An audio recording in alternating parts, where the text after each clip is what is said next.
This is Nightly Business Report with Tyler Matheson and Sue Herrera. We are going to be cutting taxes massively for both the middle class and for companies. Setting the agenda. President Trump's first official meeting was with some of the country's most prominent CEOs, pledging to grow the economy and jobs. Trade deal trumped.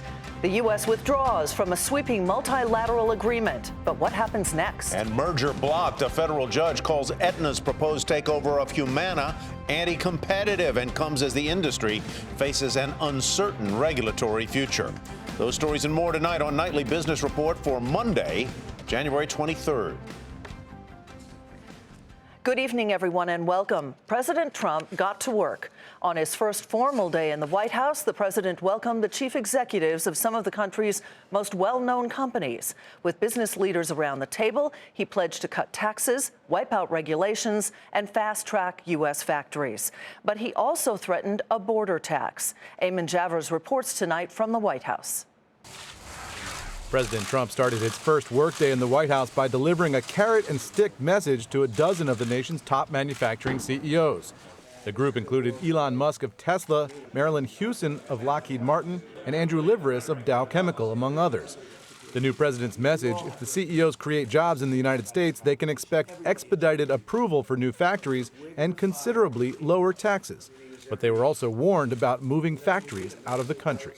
A company that wants to fire all of its people in the United States and build some factory someplace else and then thinks that that product is going to just flow across the border into the United States, that's not going to happen. They're going to have a tax to pay, a border tax, a substantial border tax. President Trump also pledged to cut regulations by 75% or more.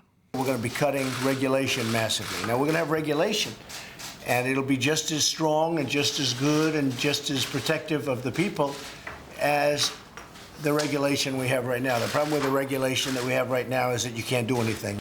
On a day when the president signed an order to pull the United States out of the Trans-Pacific Partnership trade deal, the CEOs appear to have looked past the trade and tariff issues that could negatively affect their companies and said they were optimistic about working with the new administration.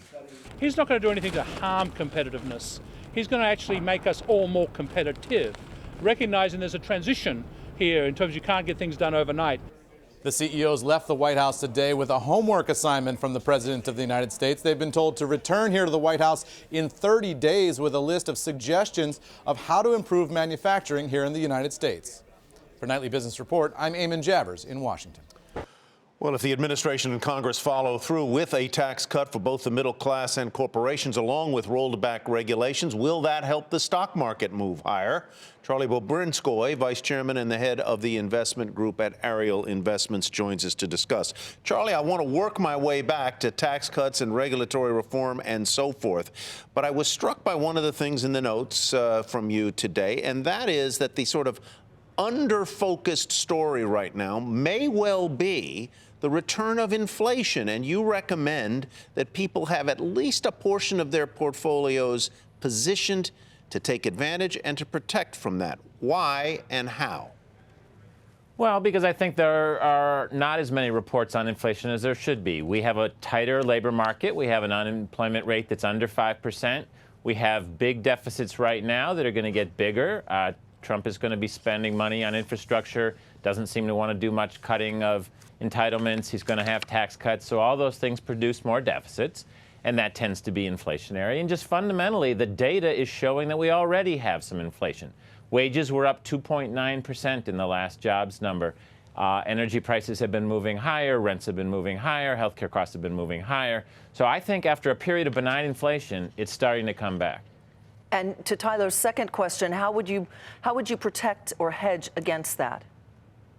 It's very interesting because commodities and stuff in the ground has been one of the worst performing asset classes for the last 4 or 5 years. And yet I think that's going to change. There are a lot of traditional hedges for inflation, but in general on this one, I would spread your hedges out.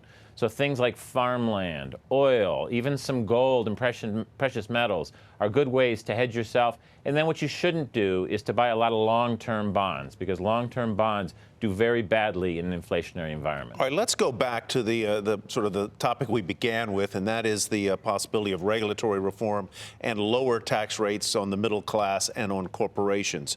All other things being equal, I assume you think that's good for investments and companies. It is, and what's important here is not what I think, but what the stock market thinks. And the stock market really does believe that lower corporate taxes, less regulation, and frankly, a little bit more consumer confidence are all going to be good for the economy, good for corporate profits. And maybe those PE multiples that look a little high right now will end up not being so high in retrospect. But does the market have too much priced in? If not priced in, are they anticipating too much? It's a very aggressive agenda by the new president. No one really believes he's going to get everything through, but it seems that the stock market thinks he's going to be able to accomplish quite a bit. Yeah, I think that's fair. I think if you and I were going to say how much will he cut taxes, we might not be sure. Will he get all the way to 15% for a corporate rate? Probably not. But he'll probably be able to make some cuts. And those cuts, when you do the math, can produce significant improvements in corporate earnings, particularly for U.S.-based companies. Not so much for global companies. A company like even Apple, that has a lot of their operations outside of the U.S., won't benefit as much as some U.S.-based companies. And we'll save that whole question of the border tax for another conversation. Charlie, thanks again. Charlie Bobrinskoy with Ariel Investments. As Eamon Javers reported just a few moments ago, President Trump today signed an executive order ending the country's participation in the Trans-Pacific Partnership. And at an afternoon meeting with union leaders, he said he's doing it to put a lot of people back to work. John Harwood is covering that story for us from Washington tonight. Evening, John. So what are the implications not only for workers, but also for America's economic position with Asia? Well, first of all, it had been widely assumed, Sue, that the Trans-Pacific Partnership was not going to be approved, so there's a limited immediate impact. However, some former Obama administration officials who very much wanted this to go through, and some Republicans who did, think it is going to be a blow to American influence in Asia and a boon, a gift to China, which is trying to make its own regional trade pact. John McCain put out a statement today saying that this was a strategic mistake that will hurt the United States for years. Nevertheless, Donald Trump signaled it, and the question now is what steps in place of the TPP that the administration might do and that China might do. All right, let's talk about NAFTA. Anything said or done about that today? No, and I have to say the pro-NAFTA analysts I talked to today were somewhat more positive about the potential for renegotiation, that may have a more benign effect on American business and on the American economy. That President Peña Nieto of Mexico, President Trudeau, or Prime Minister Trudeau of Canada, that they are going to be able to make some sort of arrangement with President Trump. And remember, the part of the Trans-Pacific Partnership was to accomplish a renegotiation of some aspects of NAFTA itself. So the Obama administration was somewhat for that. We'll see what the negotiations produce. They break down. Then the question is, does Trump administration just outright withdraw? All right, the president also signed, he was busy today, also signed an executive order putting a freeze on federal employee hiring. What are the details of that? Not many details. It is an order that exempts the military, just like their regulatory freeze, which was signed on Friday, exempts urgent situations that departments decide that they have to do. In the past, hiring freezes have not actually produced much results beyond headlines. There was a GAO study after both President Carter and President Reagan instituted hiring freezes in early 1982 that said a lot of companies then hired part-time workers, and they might have even incurred costs from disruption of their operations. So it may be one of those things that looks good when you say it, but doesn't have a great impact on taxpayers. All right, John, thanks so much.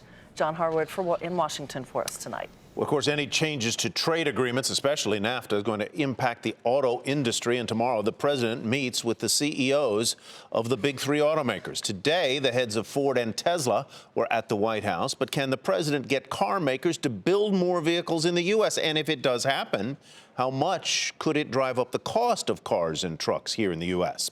Phil LeBeau takes a look. Meeting in the Roosevelt Room of the White House, President Trump told dozens of CEOs it's time to build more in the U.S. We want to start making our products again. We don't want to bring them in, we want to make them here. For the auto industry, building more cars and trucks in America would mean a dramatic change. Last year, just 57% of the cars and trucks sold in the U.S. were built here. Of those imported, most came from Mexico, Canada, and Japan, a country where the big three have long struggled to sell cars due to Japanese regulations. If, as an example, we sell a car into Japan and they do things to us that make it impossible to sell cars in Japan, and yet they sell cars into us and they come in like by the hundreds of thousands on the biggest ships I've ever seen, we have to all talk about that. It's not fair. It's too soon to know if President Trump will succeed in driving more auto production to the U.S. But the CEO of Ford, whose company dropped plans for an assembly plant in Mexico following harsh criticism from the president, is encouraged by the discussion. It was a very, very positive meeting, and I think very positive meeting for the United States of America and manufacturing in general. If the automakers import fewer vehicles and are forced to build more in the U.S., where labor costs are higher, analysts say prices for cars and trucks would likely go up. How much is unclear. And how willing are automakers to add assembly plants for small cars and crossovers that have thin profit margins? After bankruptcies rocked the auto industry during the last recession, many automakers and parts suppliers are cautious about adding costs. But they also realize the U.S. auto market is the most lucrative one in the world, and competing here could increasingly mean building here. Phil LeBeau, Nightly Business Report, Chicago. Ford will take a $2 billion charge because of a change in the way it values pensions and retiree benefits. The automaker is now counting them in the year they were incurred. It used to account for them over a number of years, and the change will be reflected in Ford's 2016 net income. On Wall Street today, stocks closed lower as investors looked for more details on the president's policies. Stocks were also dragged down by energy shares and a so-so quarter from McDonald's. We'll have more on that a bit later in our program. The Dow Jones Industrial Average dropped 27 points to 19,799. The Nasdaq was off 2, and the S&P 500 down 6. A federal judge today blocked the $37 billion merger between Aetna and Humana. The court said the takeover would unlawfully threaten competition. That sent shares of Aetna lower and Humana higher. The ruling comes just days after President Trump's executive order that allows the federal government to start dismantling the Affordable Care Act. Bertha Coombs takes a look at the big changes and the growing uncertainty in the healthcare industry.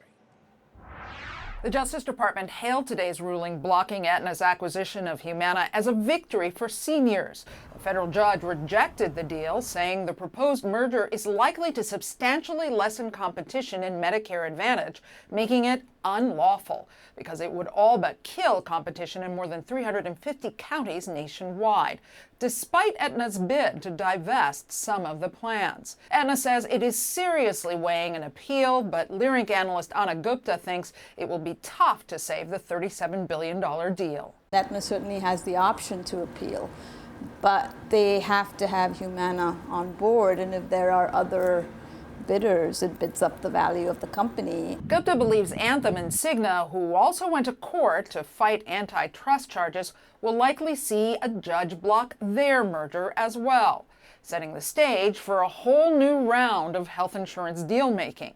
Well, 18 months ago, insurers were trying to get bigger to compete under the Affordable Care Act.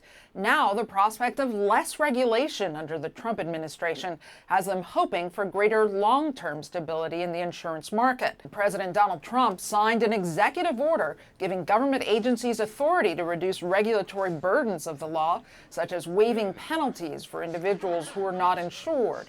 Analysts don't see an immediate big impact for individuals or insurers from the act, but say it's a first big step toward repeal. I don't think it changes what is likely to happen, where essentially I think the action will be in Congress, starting at the House, in collaboration with the Senate. For insurers and those covered under the ACA now, the big question remains, just how the administration and the Republican Congress will go about with repeal plans to ensure a smooth transition. Bertha Coombs, Nightly Business Report, New York. The new president also recently made it clear that he is not happy with how drug companies price their medicines. But even though he's applying pressure, prices are still rising. Meg Terrell has that part of the story. Donald Trump moved quickly to dispel any expectations he'd go easy on the drug industry for its pricing practices, saying in his first press conference this month, the drug industry is, quote, getting away with murder. Pharma has a lot of lobbies, a lot of lobbyists, and a lot of power. And there's very little bidding on drugs. We're the largest buyer of drugs in the world, and yet we don't bid properly. And we're going to start bidding, and we're going to save billions of dollars over a period of time. Biotech stocks lost almost 5% of their value since those comments, as investor anxiety rose about who Trump would target first and how. We've seen a lot of tweets, one-liners in terms of interviews, but not a lot of substance. And though anxiety is up, drug price increases are still happening. This month, Celgene raised the price of its $7 billion cancer drug Revlimid by 8%. There were also identical increases for blockbuster arthritis drugs Humira from AbbVie and Enbrel from Amgen. Also striking, the prices of Enbrel and Humira have risen significantly and in lockstep for years, rising also last summer, last winter, and the summer before, a pattern repeating time after time for almost 10 years. That has opened both companies up to definitely to scrutiny. And actually quite surprised it hasn't happened already. Senator Bernie Sanders has homed in on similar price increases taken by makers of insulin, calling for a federal investigation of collusion. The drug makers say no such practices take place. So what could Trump do? Beyond tweets, he may aim to give Medicare the power to negotiate drug prices. That will require working with Congress to pass legislation. The industry is responding, today starting a new campaign to try to change public perception. We have a great story to tell, and we're going to do a better job telling it. A major push from the drug industry is to show it's not the sole beneficiary of price increases. Industry group Pharma said last week that more than a third of list prices go back to insurers or the government, or to other entities in the healthcare system, such as pharmacy benefits managers. This battle is certainly not a new one, and some companies' responses, pledging to limit price increases, for example, are not new either. According to the New York Times, more than a dozen large drug makers promised to keep their price increases on average in line with the Consumer Price Index. That was in 1993, in response to President Bill Clinton's health plan. So to many, it feels like the same old song. For Nightly Business Report, I'm Meg Terrell. Still ahead, more investors are putting their money in ETFs, and now the industry is trying to figure out the best investments for a Trump administration.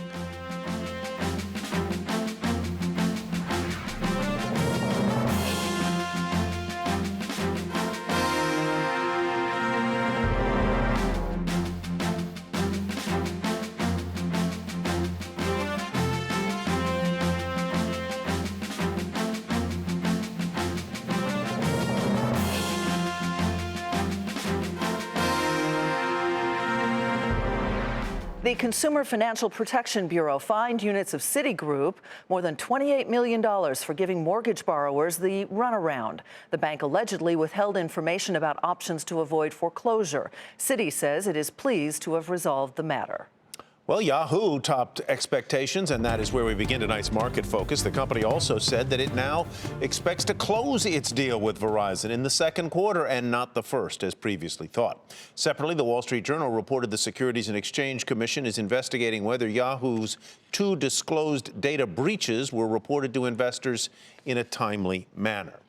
Yahoo shares were volatile in after-hours trading following the earnings news. They finished the day up 35 cents at $42.20. McDonald's said domestic same-store sales fell in its latest quarter, but the results were still good enough to beat estimates, and profit and revenue at the fast food chain also came in above expectations. Shares, though, off just a bit at $121.38. Halliburton posted adjusted earnings ahead of Wall Street targets as the second largest oil field services company was helped by an increase in drilling in the U.S. But revenue fell 20%, and Halliburton warned of weakness outside of North America. Shares down 3% to $54.80. Sprint said it will take a one-third stake in rapper Jay-Z's music streaming company called Tidal.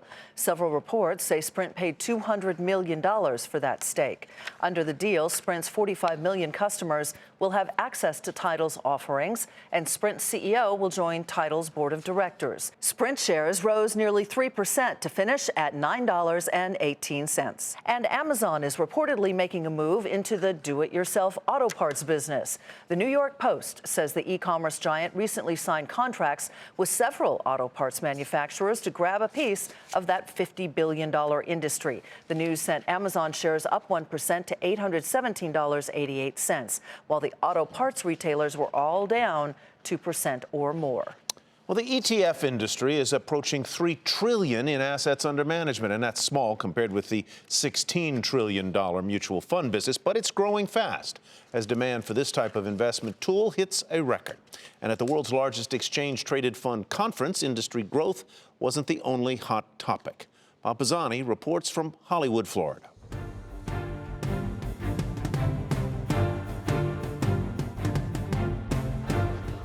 It's the biggest ETF gathering yet, with close to 2,500 participants spread out over 4 days of meetings. There's one hot topic on everyone's mind down here: Trump ETFs. That's right, Trump ETFs.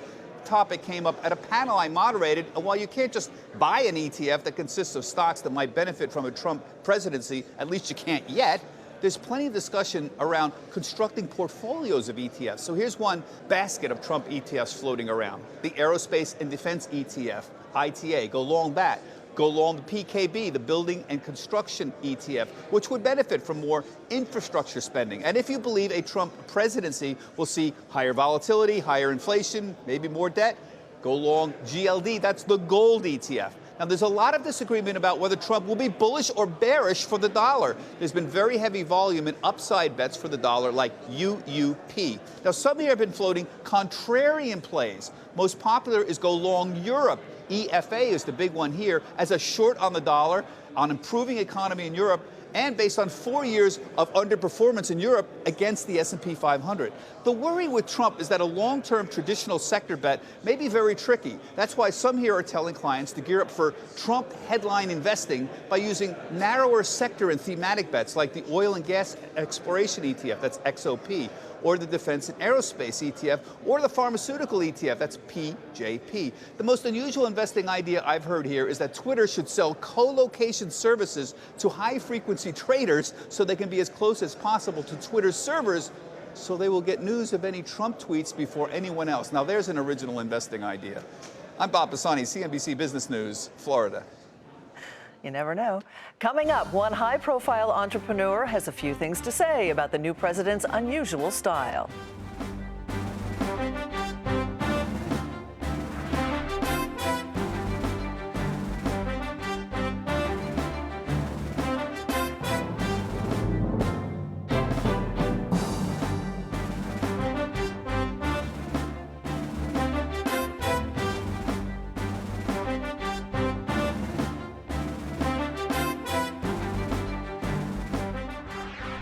Kroger is adding its name to the list of companies creating U.S. jobs. The supermarket chain plans to hire 10,000 permanent employees across its different chains, such as Ralph's, Dillon's, and Harris Teeter.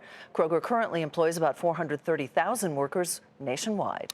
Main Street businesses also want to increase hiring, and many are looking to Washington and policy changes from the new president to help them expand. One high-profile entrepreneur has his own take on our new government and its potential impact on business. Kate Rogers spoke to Damon John. President Trump is on a mission to spur American job growth. While Trump's direct negotiation with companies may be unusual in American politics, fellow businessman turned reality star Damon John thinks the new president may be onto something.